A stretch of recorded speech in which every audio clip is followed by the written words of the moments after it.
No.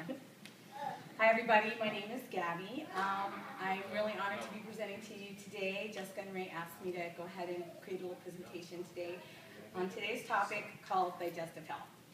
Okay, but first let me tell you a little bit about myself. I've been on the program about 2 months now and started off as a client, and I loved it so much that I actually became a health coach and trained to be a health coach. I've had some really solid results. Losing about 10 pounds or so, lots of energy, and I feel great. And not only that, being around the support and the community of supporters that Herbalife provides for me, and then having my personal coaches, it's all part of it, just very uplifting. And that was my whole reason for wanting to go ahead and become a health coach, because the atmosphere is so energetic and I feel great. So I'm really honored to be here to present to you today's topic of digestive health. I've already said that, but I know I digress. Middle name. Go on. I'm going to lay out a little presentation for you guys, and then we're going to have a little short quiz afterwards. Just kind of a fun facts, kind of informational quiz, okay? So your digestive system is really an essential part of your whole entire body on the whole, and very essential to your overall health and well-being. It can affect so many different areas of your body, your health, your well-being. Many ways that we might not even be aware of, or what we may not even have imagined how our digestive health can affect us. Our skin absorbs toxins that can affect our digestive health. We breathe them in, the toxins. We sometimes ingest them, i.e. like in soft drinks or pesticides on fruits. They don't get washed very good, you know. You can all ingest. These are all toxins that first have to travel through our digestive system, and then they kind of manifest themselves out through other areas in our body. And the ways that these toxins can really affect our digestive system is they can affect our weight, our energy. As I said, it can manifest itself in your skin. Okay, and immunity, which was your immune system, I should say, which was really surprising to me, so I did a little extra research on this. And I found that most people believe that the digestive tract and the immune system are really two separate things, but studies have shown that 70% of the immune system is right in or around your digestive area, your digestive tract. Therefore, so many different digestive issues can be directly related to autoimmune conditions, such as like GERD or reflux, which I've had, not fun, your sluggish bowels, irritable bowel syndrome, diverticulitis. I can never say that, but I know my husband actually suffered from that. Crohn's disease, chronic fatigue, they say even sometimes asthma can all be affected by the digestive health in your system. So that's something I really didn't know. Maintaining and supporting your digestive health can really help your body neutralize and eliminate many of the toxins in your system, but it can also assist and enhance in your weight loss efforts by improving your body's nutrient absorption and healthy waste elimination. I mean, we all know how it feels, you know, when we're feeling sluggish, and I mean, right? It's not fun and can really deter you from your actual goals, whether it's just your overall health, your weight loss, your energy, everything. So, you know, I didn't know that either until I started reading this, that's something that really plays a big part, okay? Here's a few digestible facts for you. The small intestine is where the majority of digestion and absorption of nutrients take place. And a healthy digestive system can significantly affect your immune system, as I said before. And the Institute of Medicine recommends 38 grams of fiber daily for men under age 50 and 25 grams for women of the same age group.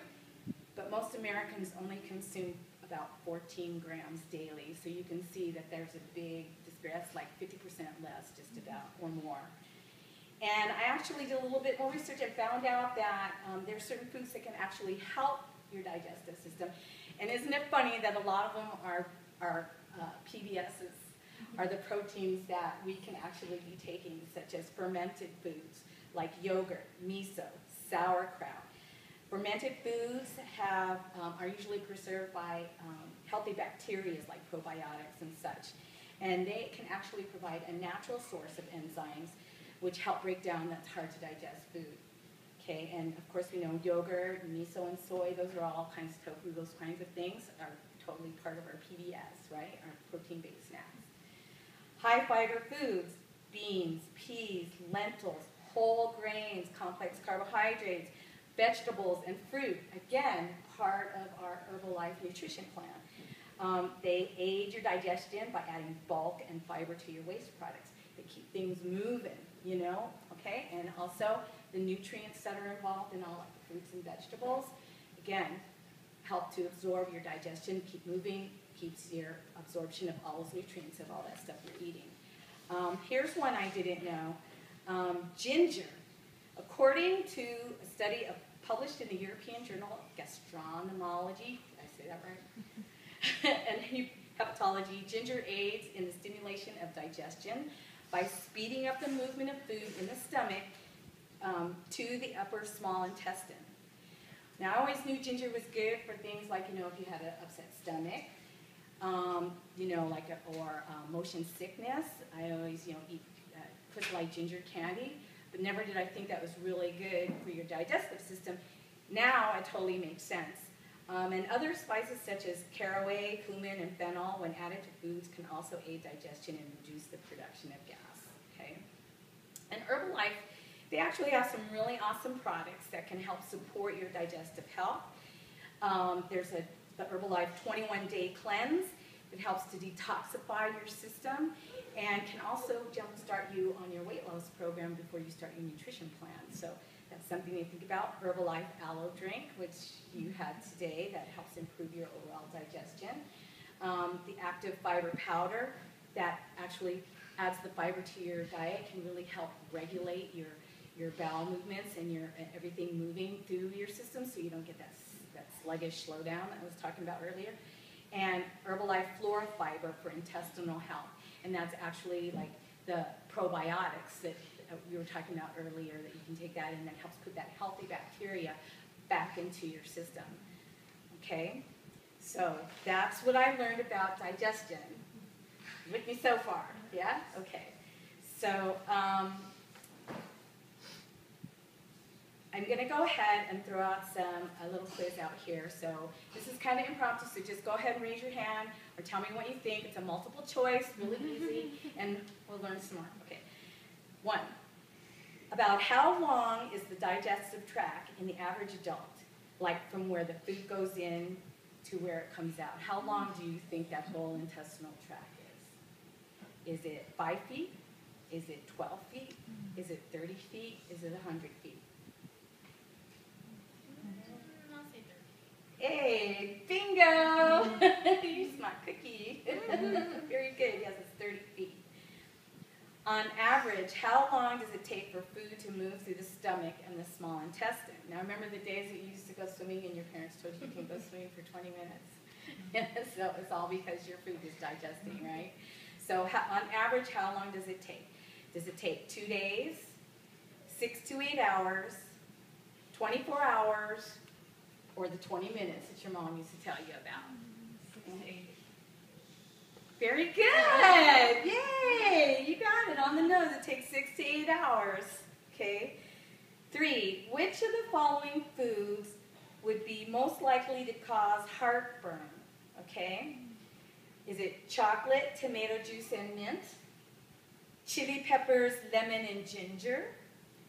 Beer, chips, and guacamole?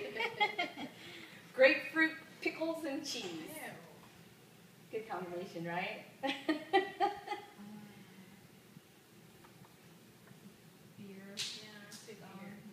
want the beer. Any other guesses? Actually, it's chocolate, tomato juice, and mint. And I thought that was interesting too when I was doing this, and so I looked it up real quick.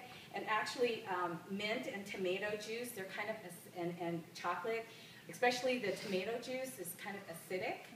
So that's one of the foods that they tell you to avoid if you have digestive issues. Anything that's very acidic can just really start to get the acids burning in your stomach and can cause issues. But who knew about chocolate, right?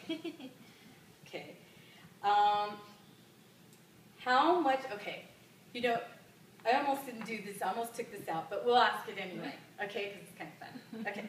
How much saliva does your body produce per day? Now think about your saliva and the function of saliva that it's kind of serves as a purpose not just to wash things down, but it also has enzymes in it to help break down your food and things like that. So it's kind of actually a very pertinent question when it comes to digestion, so right?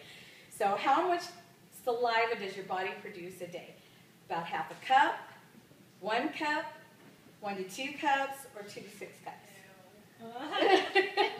I keep thinking of Any guesses?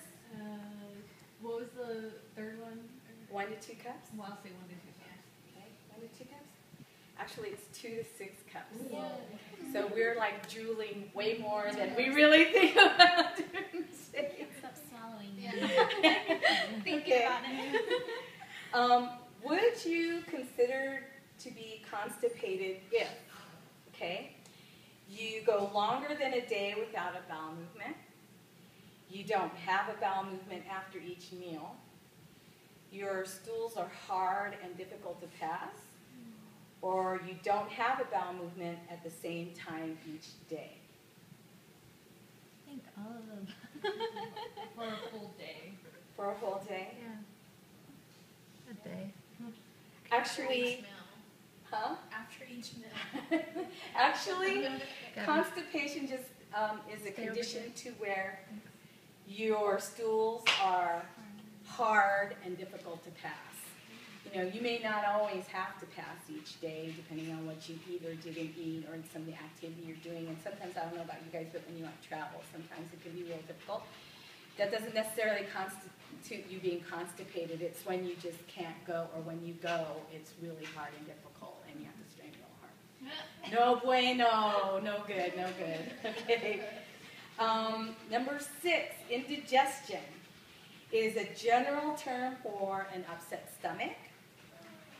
Can include symptoms like heartburn, nausea, burping, and bloating. Can be aggravated by stress or all of the above. Yeah, absolutely, absolutely. Yeah, stress can tell. I don't know about you guys, but when I get stressed, my stomach will start churning.